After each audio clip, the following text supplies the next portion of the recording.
Allah itu menciptakan alam semesta ini adalah sebagai tanda.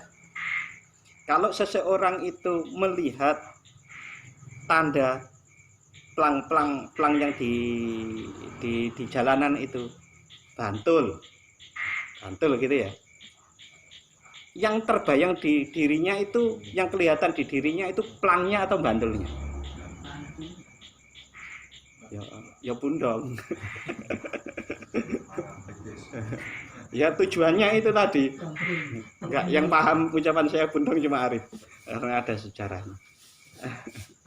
Jadi kalau kita melihat tanda-tanda itu, maka kita kebayang tujuannya itu. Dan apapun di alam semesta itu kan tanda. Wacanurihim, wah enggak hafal lagi nih. Allah itu akan memperlihatkan di alam semesta ini dan di dalam dirimu tanda akan kebenaran Al-Quran, berarti kebenaran Allah. Nah, saat saya atau siapapun harusnya seperti itu gitu. Nah, engko nek ditutup ke krono sangat fokusnya kita itu pada tujuan itu, maka tanda-tanda ini pun sudah gak kelihatan lagi. Sebagaimana Laila dan Majnun itu sudah nggak kelihatan lagi itu, yang lain-lain itu, yang kelihatan hanya Majnun saja atau Laila saja kan begitu. Nah itu kan sebetulnya sudah diteorikan oleh para ulama, cuma kita itu memang agak sulit memahaminya ya. Bahwa la ilaha illallah yang kita baca itu kan yang pertama tidak ada yang disembah kecuali Allah. Wis bola-bali dan ini diterangkan. Yang kedua apa? Seiling, Mbak. Tidak ada yang dituju kecuali Allah. Yang ketiga, tidak ada yang dicinta kecuali Allah. Yang keempat, tidak ada yang wujud kecuali Allah. Niki trap-terapan kalau kita itu melakukan itu di dalam pencarian kita untuk wabtahu ilaihi. Artinya carilah wasilah, wabtahu ilaihil wasilah, carilah wasilah untuk menuju Allah. Itu jenis trap-trapan ini kumpul tangga-tangganya itu termasuk pengertian-pengertian seperti itu. Nah, nanti kalau diturunkan lagi kan enten malih. Zikir itu bilisan, zikir itu bilqol adzikru ma'al ghaflah, adzikru ma'al hudur kan kayak gitu.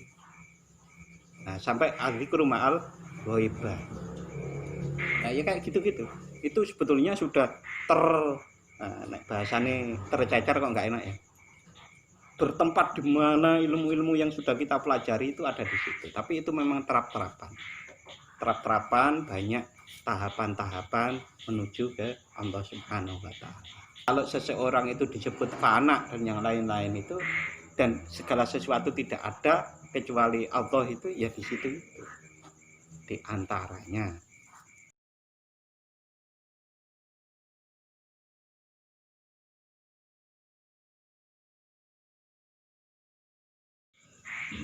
Bismillahirrahmanirrahim. Ila hadratin nabiyil mustafa sayyidina wa maulana Muhammadin sallallahu alaihi wasallam, wa ila hadrati sayyidina Athaillah Sakandari wa sayyidina Abad wa sayyid Muhammad Jamaluddin Ahmad wa walidaina warhamhum kama rabbayana shighara. Al Fatihah. A'udzu billahi minasy syaithanir rajim. Bismillahirrahmanirrahim.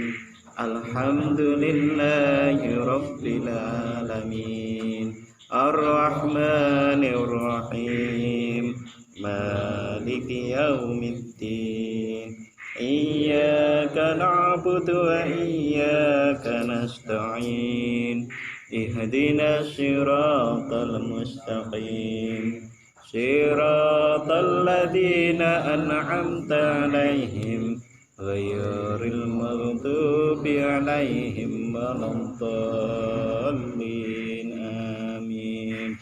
Raditu billahi rabbah bil islami dina wa bi Muhammadin nabiyya wa rasula. Rabbi zidni ilma warzuqni fahma. Amin ya rabbal alamin. Bismillahirrahmanirrahim. Alhamdulillahi rabbil alamin. Wassalatu wassalamu ala asyrafil anbiya'i wal mursalin sayyidina wa maulana Muhammadin wa ala alihi wa ashabihi ajma'in. Rabbi syrah li sadri wa yassir li amri wa hlul 'uqdatam min lisani yafqahu qawli. Rabbi zidni ilma warzuqni fahma. Amin ya rabbal alamin.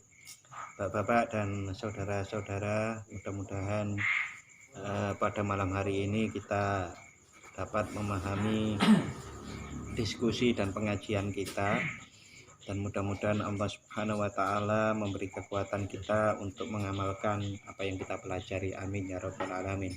Shalawat serta salam semoga tetap terlimpahkan kepada Nabi Muhammad Sallallahu Alaihi Wasallam. Malam hari ini kita sudah sampai pada halaman 89 yang di dalam kurung itu. Insya Allah foto atau PDF yang dulu masih ada di situ.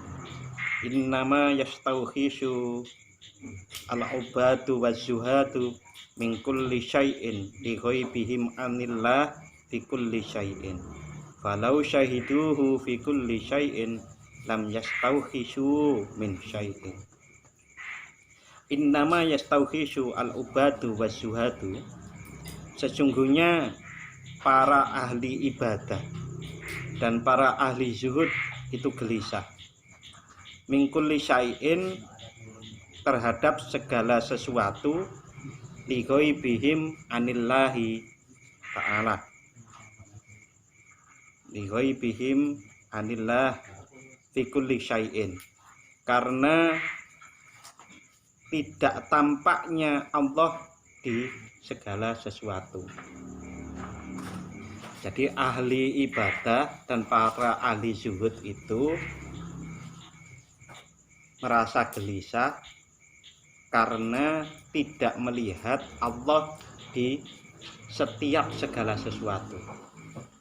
Jadi kalau ada diriku, ada dirimu, ada diri orang lain, dan ada eksistensi yang lain selain dirinya.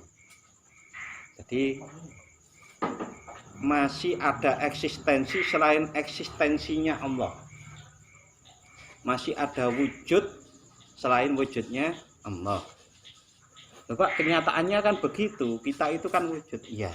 Tetapi kalau kita rentetkan apa yang disebut wujud kita itu, maka wujud kita itu hanya adalah sebuah anugerah yang tanpa anugerahnya kita itu tidak wujud sama sekali. Apakah kita itu ada tanpa Allah menciptakan kita? Kan tidak mungkin. Maka orang yang melarikan apapun yang ada di dunia ini menuju wujudnya Allah, maka berarti melihat segala sesuatu itu adalah milik Allah. Oke, diantaranya kita ambil yang namanya Allah. Dalam ayat Al-Quran seringkali disebut bahwa ala kulli syai'in qadir. Allah itu ala kulli syai'in, terhadap segala sesuatu itu menguasainya. Sudah pernah dengar terjemahan begitu? Bahwa ala kulli syai'in qadir. Allah itu terhadap segala sesuatu itu menguasai. Biasanya terjemahannya adalah Allah Maha Kuasa terhadap segala sesuatu. Itu kan sama saja ya. Tapi coba rasakan. Allah terhadap segala sesuatu itu menguasai. Berarti kalau kita memahami makna itu, maka saat kita melihat Pak Arba'in, kan lagi dikuasai Gusti Allah. Oke, segala sesuatu itu berarti ada Allah. kalau kita itu melanjutkan melanjutkan di bidang yang lain, itu tadi kan bahwa ala kulli syai'in qadir. Allah itu menciptakan alam semesta ini adalah sebagai tanda. Kalau seseorang itu melihat tanda plang yang di jalanan itu bantul gitu ya, yang terbayang di dirinya itu, yang kelihatan di dirinya itu plangnya atau bantulnya? Ya pundong. Ya tujuannya itu tadi.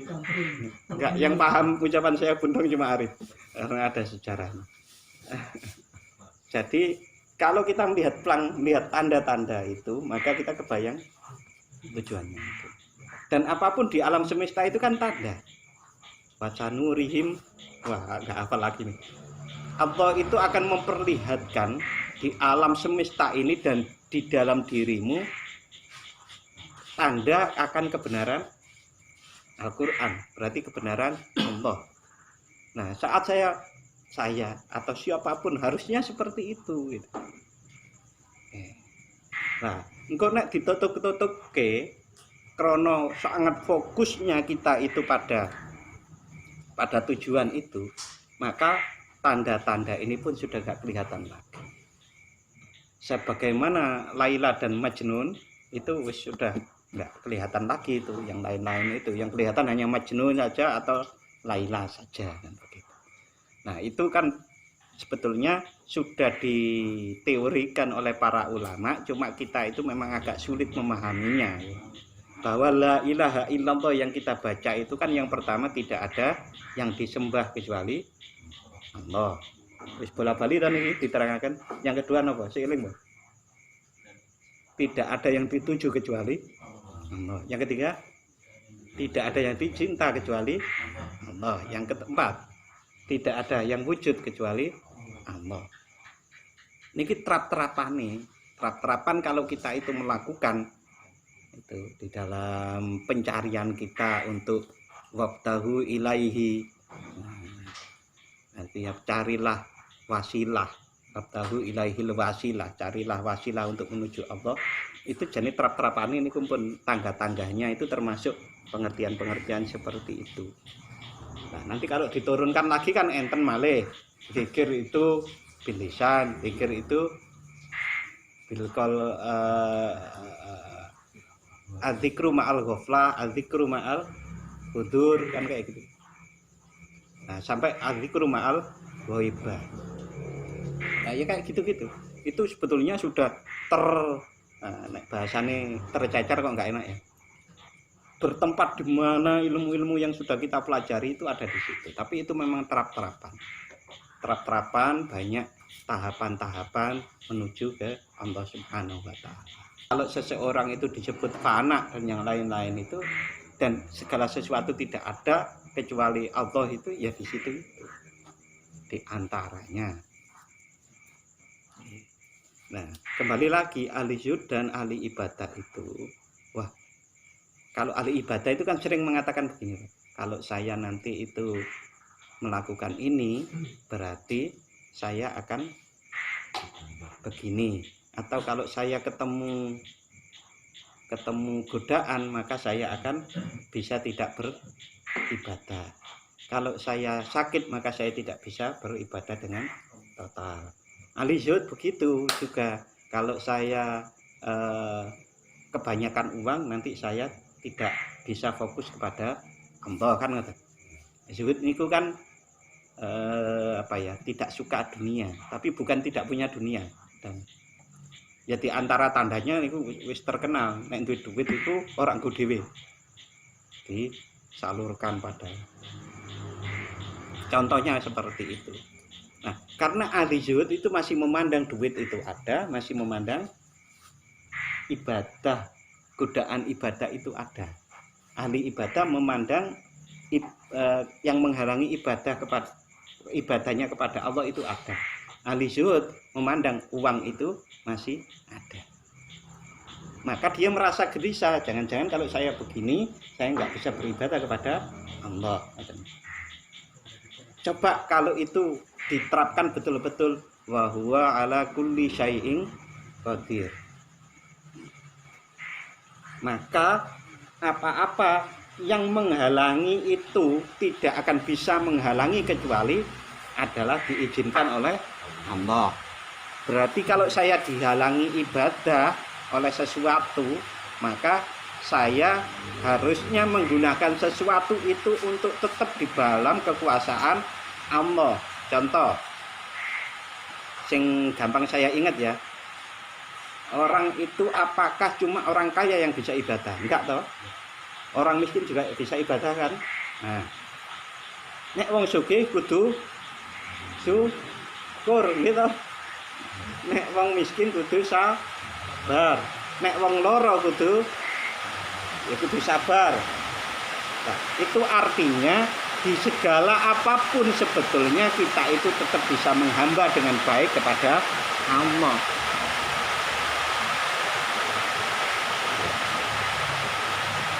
Itu ahli zuhud, ahli ibadah masih merasakan kegelisahan karena takut itu tadi.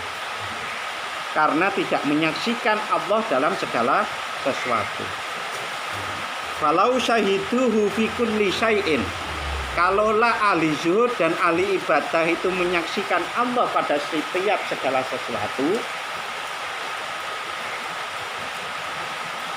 lam yastauhishu min syai'in, maka dia tidak akan gelisah terhadap segala sesuatu. Kalau orang sering takut, maka ketakutannya itu akan menghantui dia. Maka dia tidak jadi lewat di sebelah kuburan karena takut pocong, umpamanya begitu. Nah, si ahli ibadah dan ahli zuhud itu bisa jadi tidak jadi melakukan sesuatu karena ketakutan terhadap sesuatu. Coba kalau kita itu menggunakan akal pikiran kita, bayangan kita, imajinasi kita, semuanya adalah karena kekuatan yang diberikan oleh Allah, karena daya upaya yang ditolong oleh Allah, karena rahmatnya Allah, maka kita akan mengalir di aliran itu. Dimanapun kita berada, pasti kita itu adalah ya ingat Allah, yang dilihat itu Allah, paling tidak ingat Allah. Nah, kalau cuma ahli zuhud, cuma itu dalam pengertian bukan jelek ya. Kalau cuma itu ahli zuhud dan ahli ibadah, maka tidak akan mampu seperti itu gitu. Yang mampu seperti itu adalah para ahli ma'rifat, ahli zuhud, ahli ibadah yang juga ma'rifat, ngoten. Bukannya ahli zuhud itu remeh, ahli zuhud itu ya angel. Ya kalau kelas-kelasnya kita itu kan baru tahu toh zuhud itu begitu, ahli ibadah itu begitu. Nek nglakoni ketok ya jarak-jarak. Tapi alurnya itu seperti itu. Langkah-langkahnya seperti itu.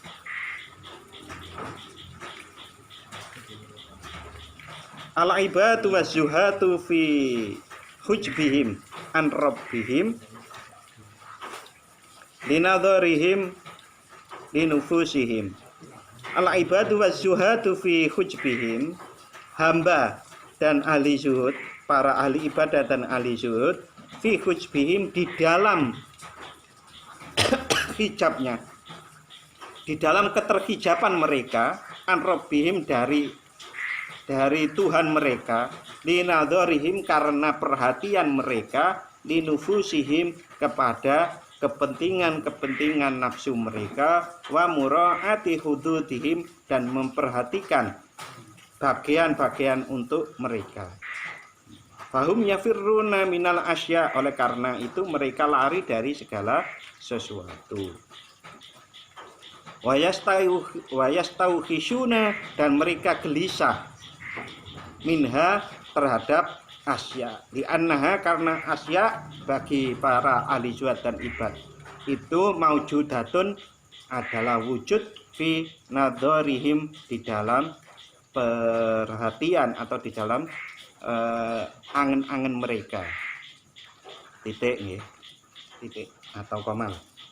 Nah niki nggih memperjelas tadi. Ini kan apa yang disampaikan oleh Syekh Ibnu Abbad ini untuk mensarahi Syekh Ibnu Athaillah As-Sakandari. Ahli ibadah dan ahli zuhud itu di dalam hijabnya, di dalam keterhijaban mereka. Kayaknya kalau disebut mereka terhijab itu jelek nggak nih Pak? Padahal yang disebut ahli zuhud, ahli ibadah itu walaupun masih terhijab itu yang sudah banyak jadi wali tuh.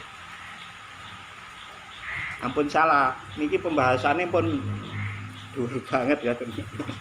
Yang disebut ahli zuhud, ahli ibadah yang kayak seperti ini, itu pun yang jadi wali sudah banyak. Ini dalam pengertian yang hikmah yang lalu-lalu kan dijelaskan. Mereka itu biasanya adalah pangkatnya wali apa kemarin ya, kok lupa saya. Ada yang ingat Mas Herman? Yang lalu-lalu yang sudah punya karomah. Wali badal itu banyak yang itu ahli biada, ahli zuhud itu. Tapi itu masih luar biasa atau berarti al-hikam itu bahasnya. Para wali itu masih bisa dibahas untuk masih ada sisi-sisi di mana bisa meningkatkan diri. Saya arep muni kekurangan untuk angel. Masih banyak di mana mereka itu bisa meningkatkan diri.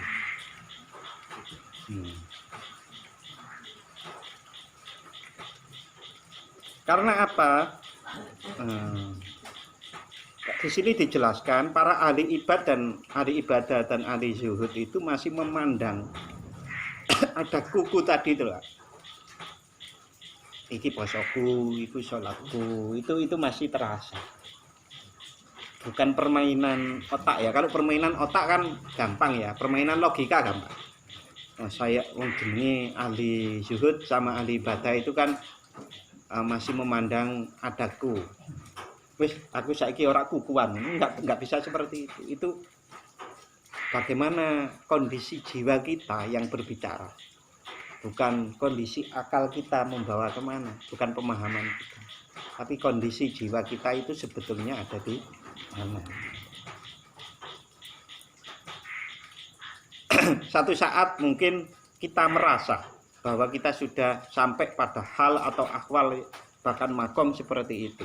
Tapi nanti kalau sudah dilewati, ternyata Anda akan bilang, oh ternyata saya salah dulu, bukan itu makom ini. Satu saat ya kalau bukan orang lain ya saya pernah merasakan, oh kok ini ya. Nah setelah berlalu itu kok dudu ternyata saya terlalu tinggi mengira hal atau akwal itu adalah yang di makom itu tidak lain ternyata. Makanya beberapa minggu yang lalu saya sampaikan, kita pas hari guru kalau tidak salah itu, kita memang sepatutnya memang punya guru atau kalau tidak itu punya senior yang diajak bicara sehingga bisa kita itu agar tidak salah melihat berbagai macam proses perjalanan menuju Allah itu.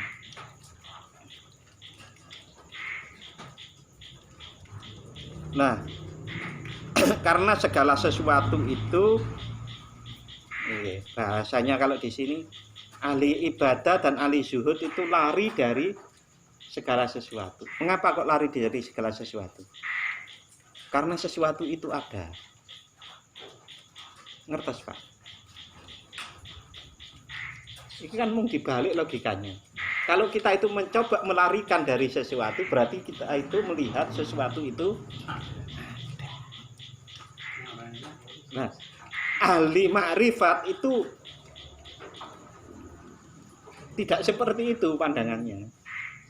Nanti akan coba diuraikan di sini.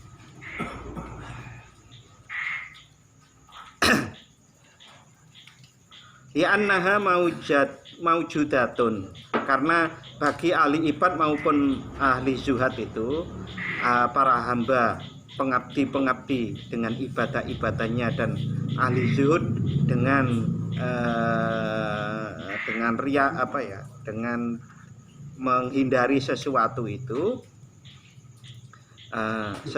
dianggap ada finadorihim wazudu, dan apa zuhud itu fil majhudi syahidun lahu, karena zuhud itu zuhud terhadap objek tertentu, objek zuhud berarti syahidun lahu, menyaksikan bahwa objek itu tadi adalah ada di dalam pandangan si zahid atau orang yang zuhud, bil wujudi, dengan wujudnya.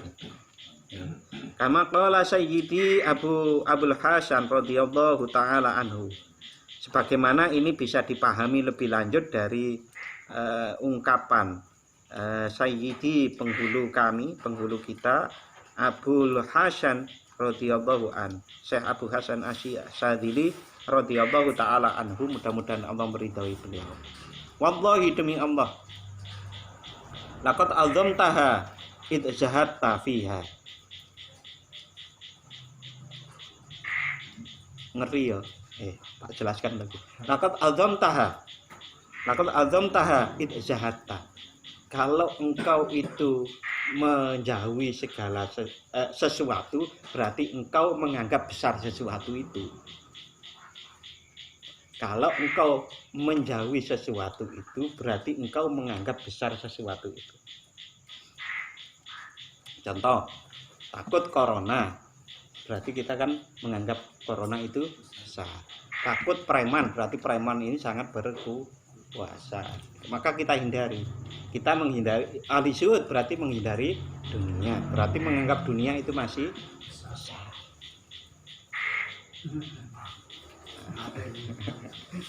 Nah, oleh karena itu masih ada tingkatan di atasnya itu. Berarti segala sesuatu yang besar itu cuma Gusti Allah.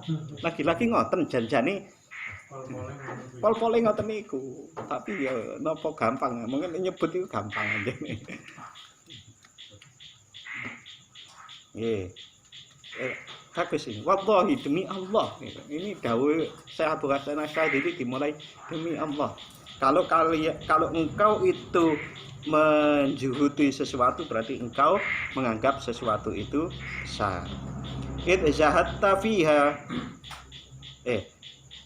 fahum yakhafuna minha. Ahli zuhud, ahli ibadah, ahli zuhud itu yakhafuna, pada takut, minha, terhadap asya, terhadap yang ditakuti itu. Antauko alaihim aghradahum. Antauko, takut, jangan-jangan gitu. Jangan-jangan dalam tanda kurung gitu. Antauko dunia itu atau asya atau yang disengiti itu menghalangi kepada mereka untuk mencapai tujuan mereka. Watafawutihim, dan menyebabkan hilangnya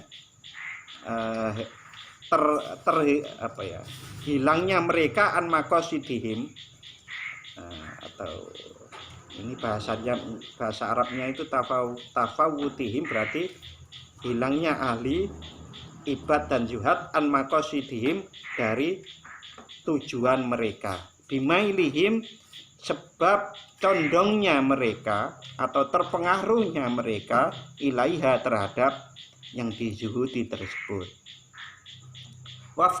Waftinati nihim, dan terkena fitnahnya mereka ahli ibadah dan ahli zuhud itu biha, dengan apa yang dizuhudi. Walau kanu min ahlil ilmi billah, kalau mereka itu ahlul ilmi billah, ahlil ilmi itu ya makrifat itu. Ahlul ilmi itu berarti pengetahuannya sudah ahli terhadap tentang Allah. Nah, itu yang disebut makrifat. Makrifat billah. Kalau walau kanu, mereka itu kalau ahlul ilmi billah wal mahab ahlul ilmi wal mahabbati lillah, dan mereka itu pecinta Allah, la ra'auhu dhahiran fil asya'i kulliha, maka mereka itu akan melihat Allah tampil fil asya'i kulliha, di dalam segala sesuatu, semuanya. Kulliha, semuanya sesuatu itu Allah pasti tampil. Iku mawon berangel toh. Berarti tingkatan yang lebih tinggi daripada zuhad dan ibad itu adalah pecinta dan para ahli makrifat. Tapi nek dijelaske berarti ahli makrifat dan ahli ilmi kepada Allah itu mestinya sudah pernah jadi ibad dan pernah jadi zuhad itu. Karena biasanya proses-proses agar ilmu tentang Allah, tentang pengenalan terhadap Allah itu nek boten melalui niku nggih rada angel. Hanya konsumsi otak, bukan konsumsi hati. Karena tafakur itu bisa lebih nandes teng ati kalau memang kondisi kita itu dalam keadaan diantaranya pas ibadah gedung-gedung gitu. Itu biasanya kalau kita meniru orang-orang yang sudah makrifat itu, terus orang anggo ibadah-ibadahan, berarti langsung mencoba makrifat billah itu. Biasanya ngoten niku. Nah, yang ditiru gitu itu. Nah, para gus di pesantren itu kan kebanyakan memahami itu. Menurut saya ya, terutama yang memang putra-putranya kiai-kiai yang mursyid itu, kita nggak tahu pada waktu mereka pulang itu digembleng di rumah. Kita tahunya hanya di pondok. Lalu kita bergaul dengan para gus itu, kita tiru gitu. Kita penggemblengannya yang biasanya kalau pulang itu kita nggak ikut digembleng, kitanya gelelengnya saja yang ditiru dari para gus. Gitu kan Pak Herman ya, kadang-kadang para gus itu kan geleleng kan yang pesantren. Geleleng itu artinya dengan segala tingkahnya itu unik-unik gitu. Padahal itu bisa jadi kalau di rumah digembleng, nggak boleh keluar, poso, bengi, macam-macam kayak. Ya sampai kudu dikongkon kungkum barang, ono sing ngono.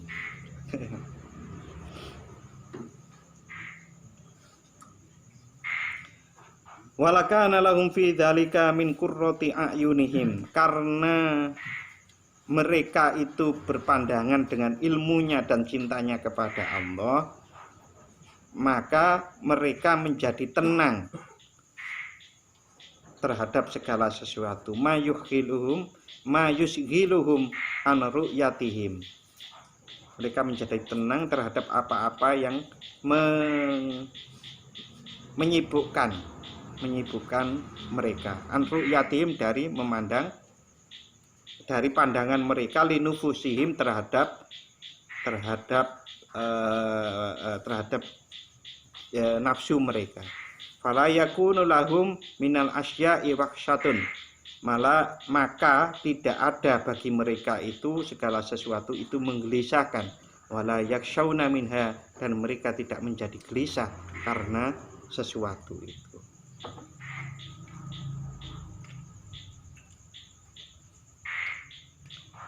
Fitnatan, wala yakshauna minha fitnatan, dan mereka itu tidak takut terhadap segala sesuatu itu menjadi fitnah.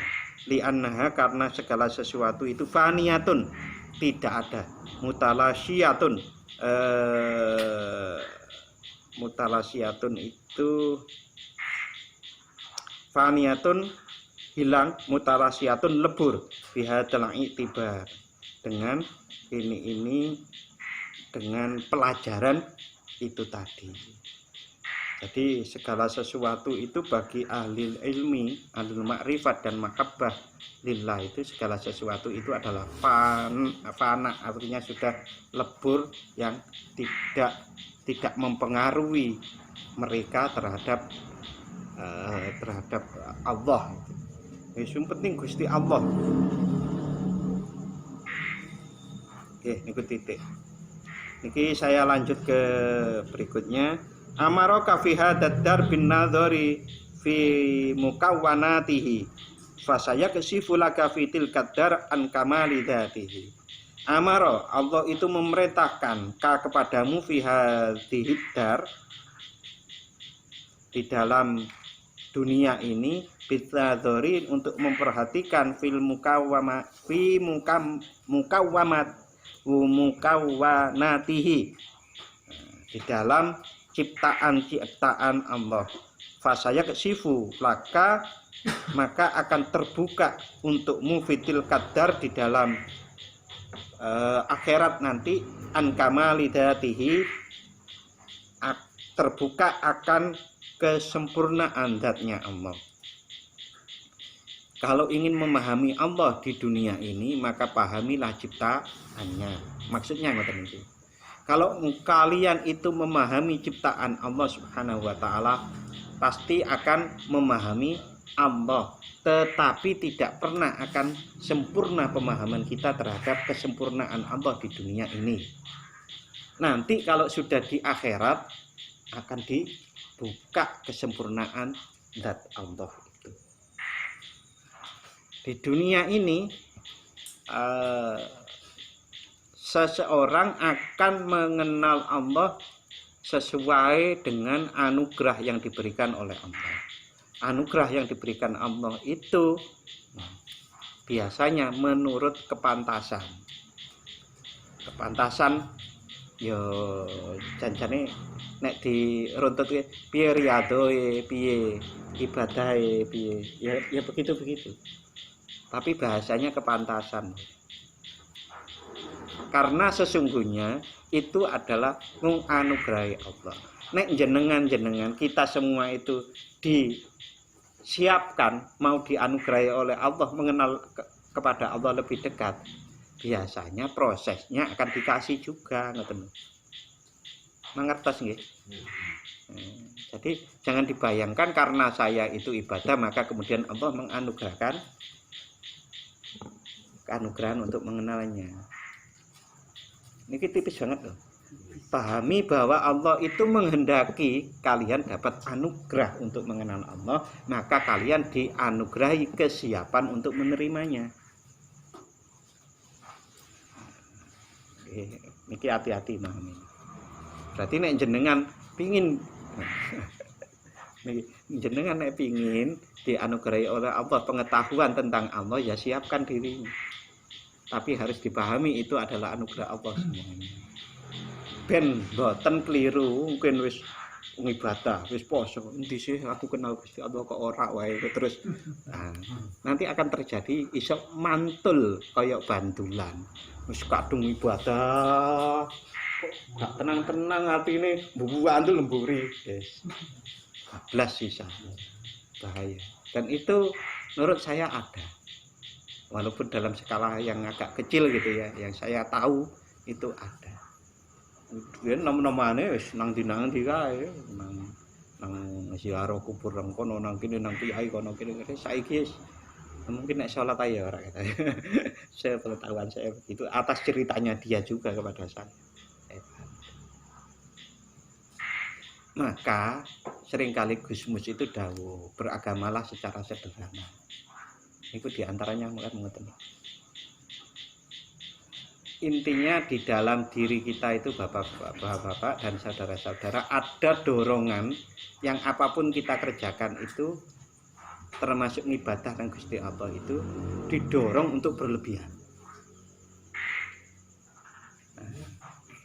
Itu didorong. Ibadah mawon nek berlebihan nuwun sewu. Dalam Islam itu kan dikongkon nikah toh, bakal sunah toh. Ada orang-orang yang mencoba berlebihan, dadinya nggak boleh nikah. Di agama sebelah kan begitu. Enten sing yang nggak boleh nikah? Ada toh? Ada. Itu kalau jenengan wis sering wiritan khusyuk pasti akan merasakan inginnya bablas seperti itu. Pokoknya aku ngerti nang Gusti Allah gitu. Tetapi kalau jenengan merasakan betapa sholat jenengan itu tidak mengizinkan itu, nah, bingung buatan sampean. Sholat Allahu Akbar, khusyuk pengen khusyuk males gitu, tiba-tiba kudu rukuk, kudu sujud, kudu tahiyat, kudu salam. Kita harus dituntut masih harus sadar jadi manusia. Jadi syariat bersyariat itu nek jenengan khusyuk di dalam zikir jenengan sing kayak meditasi itu, maka iso bablas. Ingine mesti berlebihan. Bagaimana caranya? Sing meditasi ini pinter, sing wiritane pinter sampai khusyuk itu, tetaplah sholat agar mengerti bahwa sesungguhnya Islam itu seperti itu. Karena nek kebablasan itu ya dari Buddha itu, dari ajaran Buddha. Mungkin Buddhanya sendiri nggak salah, tapi pengikutnya salah dalam menerjemahkan itu. Yang berlebihan itu. Itu kan mirip sebetulnya kalau saya pikir kelebihan seseorang menghormati orang soleh akhirnya dijadikan berhala yang ada di Ka'bah itu. Itu kan orang soleh Pak ceritanya gitu. Jangan sampai itu terjadi pada kita. Ya kita nggak mungkin sekarang buat berhala, tapi jangan sampai juga orang soleh diberhalakan menjadi di hati kita dengan membutakan diri membela seseorang, membela kiai kita, membela ulama siapa atau habib siapa, wis tanpa dibuka wawasan sama sekali nyoncong itu ya.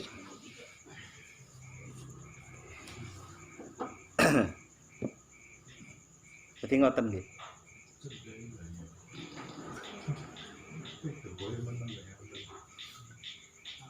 Ru'yatul ibad li rabbihim azza wa jalla ala hasabi tajalliyatihi lahum.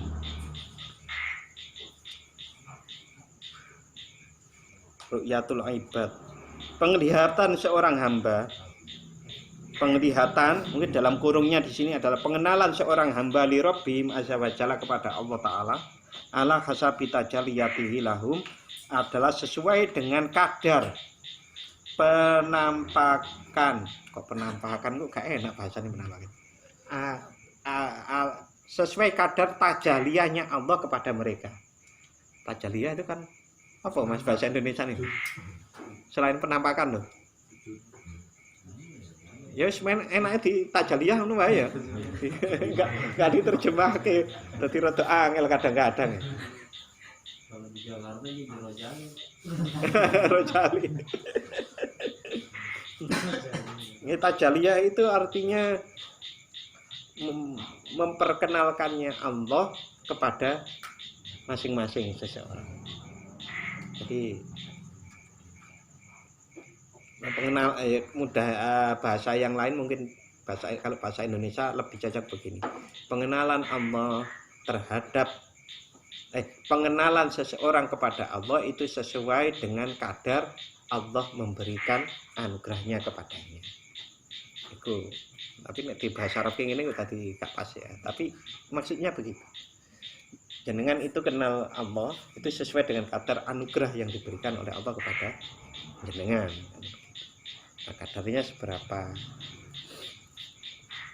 Nah, yang tahu itu biasanya ya para guru-guru kita itu. Oh, tiba nih ya si TK, tiba nih si SD. Ngoro maneh, sowan maneh. Oh, wis mulai gitu. SMP kelas 1 gitu. Mulai maneh gitu. Itu kelihatan. Bagi para mursyid itu memang diberi oleh Allah Subhanahu wa taala pengetahuan itu dalam rangka mendidik murid-muridnya itu. Tetapi seseorang yang sudah ketemu guru yang sesungguhnya seperti itu keberuntungan yang sangat besar. Karena apa? Dikenalkan oleh Allah sedikit demi sedikit. fa fi hadhihi dar bi ru'yati dhahiran fil mukawwanati bi anwari basairihim. Nah, Allah Subhanahu wa taala memberi pengenalan kepada seseorang, kepada seorang hamba dengan kadar tajaliyahnya itu di dunia ini dengan melihat penampilan atau dohirnya Allah fil mukawwanati dengan yang terhampar di alam semesta ini bi anwari basairihim dengan cahaya hati mereka. Kita mengenal Allah itu melalui mukawanat. Mukawanat itu ciptaan Allah. Berarti kalau ciptaan Allah kan selain Allah tak berarti. Ya dengan umpamanya dikanugerahi iso ngerti Nyi Loro Kidul. Maka dengan hati nurani jenengan apa yang bisa Anda ambil hikmahnya dari Nyi Loro Kidul untuk mengenal Allah? Tentu dengan mata hati, bukan dengan mata wajah. Bagaimana kita menghidupkan agar mata hati kita itu murub zikir? Dengan kalau Imam Ghazali radhiyallahu an itu ya dikosoki atine. Hatinya itu kotornya dengan apa? Dengan nafsu kepentingan untuk diri sendiri. Kenyamanan diri sendiri, kepentingan diri sendiri kayak begitu itu. Kalau diambil sisi hitamnya, saya kalau bilang itu kemarin gradasi mengenal Allah itu ya dari hitam ke bening. Saya nyebutnya bukan putih tapi bening. Bening gitu. Nah, yang di sini itu yang hitam itu kayak apa? Ya seneng umpamanya berzina, judi. Nah, itu kan peteng, tapi duwe iman. Ya, Islam percaya Gusti Allah, percaya Nabi Muhammad ya percaya. Kok sik ngombe-ngombe kok sik zina. Tapi ya jane sabot ya. Kan nanti kalau tobat itu kan bisa terus bergeser, Pak. Bening. Dan itu kan banyak sekali cerita seperti itu. Tidak hanya masa kini, masa para sahabat itu kan ada juga. Bening. Nah, sampai yang dinamakan zuhud tadi. Kalau di sini masih bergelimang berbagai macam kemaksiatan, kalau zuhud itu sing halalai dipikir kok, Pak. Tak makmur ya. Kan begitu ibaratnya. Sampai yang punya istri saja gitu. Kalau di sini itu zina, iki wis bojone wae tidak syukur berhubungan seks itu dipikir ini menguntungkan enggak bagi spiritual kayak gitu-gitu itu dipikir. Bening. Saat bening itu maka mata batin kita itu akan melihat mukawanat atau alam semesta ini akan kelihatan ya, kekuasaan Allah. Nah, di sini kelihatan Allah, kelihatan kekuasaan Allah, kelihatan Rahman Rahimnya Allah, kelihatan keadilan Allah, kelihatan Asmaul Husna itu. Maka nek jenengan sekarang itu melihat orang nuwun sewu, orang yang lagi maksiat, bisa nggak kenal Allah melalui itu? Kitanya melihat orang maksiat itu bisa tak mengenal Allah melalui orang yang sedang melakukan itu. Dihubungkan dengan asma'nya itu tadi. Asma apa ya Allah itu?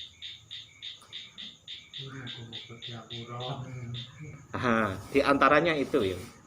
Kita bisa melihat orang itu dengan oh ini Maha Pengampun. Ada juga Allah itu kan yang Maha memaksa. Umpamanya ono wong dikenal api kok tiba-tiba naudzubillah min dzalik ya namanya korupsi seperti itu ya. Api kok tiba-tiba dikenal korupsi. Ya memang Allah kalau memaksa sesuatu terjadi ya terjadi. Nah, harus seperti itu. Itu dibutuhkan mata hati. mata hati cara menghidupkannya dengan digosok. Cara efektif menurut saya dan tidak nuwun sewu tidak terlalu rumit.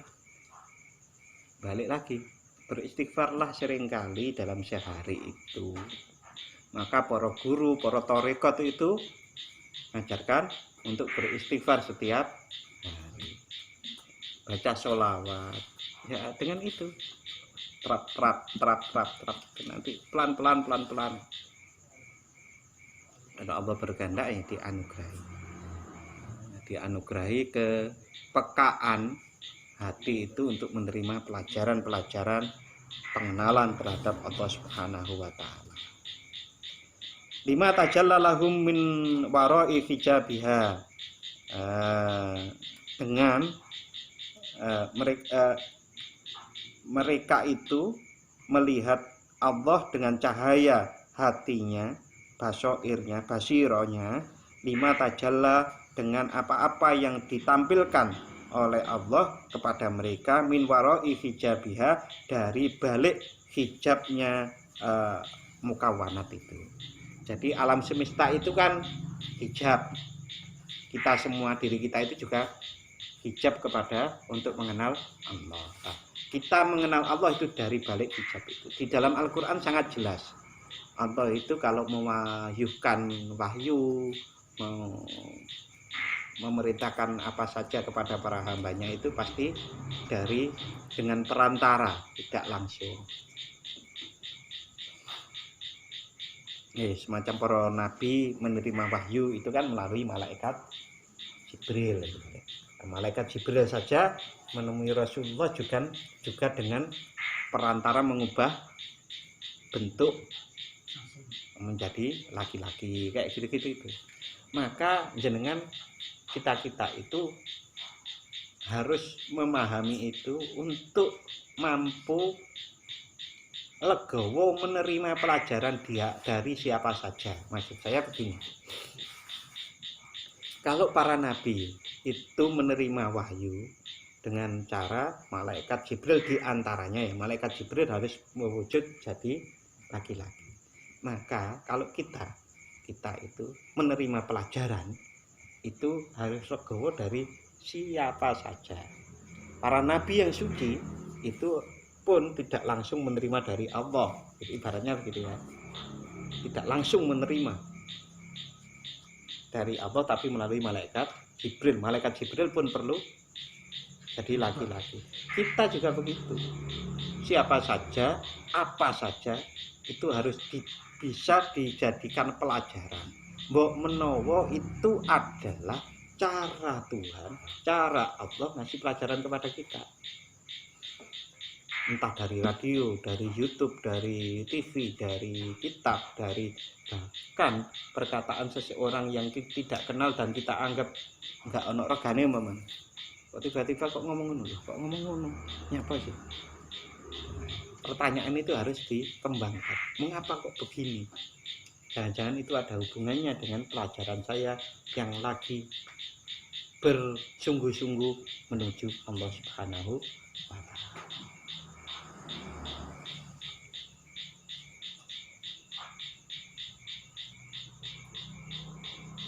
Walidzalika amarahum bin nadhari fiha. Oleh karena bahwa Allah itu memperlihatkan dirinya atau mengenalkan dirinya melalui alam semesta ini, maka Allah memerintahkan kepada para hamba bin nadhari untuk mengangen-angen, memikirkan fiha di mukawanat atau di alam semesta ini, di ciptaan Allah. Wafid daril akhirah, dan nanti kalau di akhirat nanti yarawnahu muayyanatan, maka para hamba itu melihat Allah dengan terang benderang, bi anwari absorihim, dengan cahaya basirah mereka, min ghairi hijabin, tanpa hijab, wa namaniin, dan tanpa penghalang.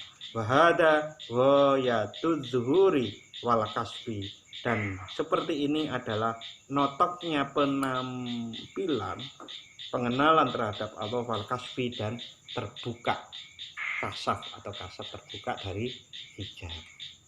Intinya kalau di dunia ini mengharapkan mengenal Allah secara sempurna itu tidak bisa, nanti akan di akhirat. Tetapi kalau di dunia ini tidak ada sama sekali mengenal Allah dengan mata batinnya, maka dia akan juga buta di akhirat nanti. Itu di dalam ayat ada itu. Nah, mereka juga buta dan nanti akan di akhirat juga buta. Ya karena tidak mengenal Allah sama sekali di dunia ini. Gampangannya berarti mereka itu tidak pernah berusaha untuk mengenal Allah, memikirkan ciptaan-ciptaan Allah itu untuk mengenal Allah. Banyak enggak orang seperti itu? Ya wallahu alam. Tapi kalau saya lihat ada orang-orang yang hanya terpaku melakukan ibadah tapi tidak tahu filosofinya. Lalu kemudian juga tidak pernah mencoba tafakur, maka tidak akan menemukan itu. Mungkin loh ya. Ya orang fokus ibadah, bahkan puasa dan yang lain, sholat itu, lalu kemudian tidak pernah mencoba memahami nilai-nilai esensi filosofi atau hikmatut tasyriknya, maka tidak akan memunculkan sebuah pelajaran dari syariat itu, dari ibadah-ibadah itu, dan tidak membawa mereka pada tafakur atau berpikir tentang alam semesta untuk lebih mengenal Allah Subhanahu wa Ta'ala. Malam hari ini sampai sini dulu, mudah-mudahan kita diberikan oleh Allah pemahaman. Kalau nggak sekarang ya nanti pulang itu terus, oh maksudnya begitu ya tadi ya. Nek gak engko Bali ya setahun mana terus paham ya. Karena sering kali saya ceritakan waktu dulu saya ngaji ku ya wis pokoke ngaji gitu. Kayak ngaji. Bismillahirrahmanirrahim. Allahumma inni astaudi'uka ma 'allamtanihi farduhu ilayya 'inda hajati ilaihi wa la tunsinihi ya rabbal alamin. Barakatil Fatihah. A'udzu billahi minasyaitonir rajim.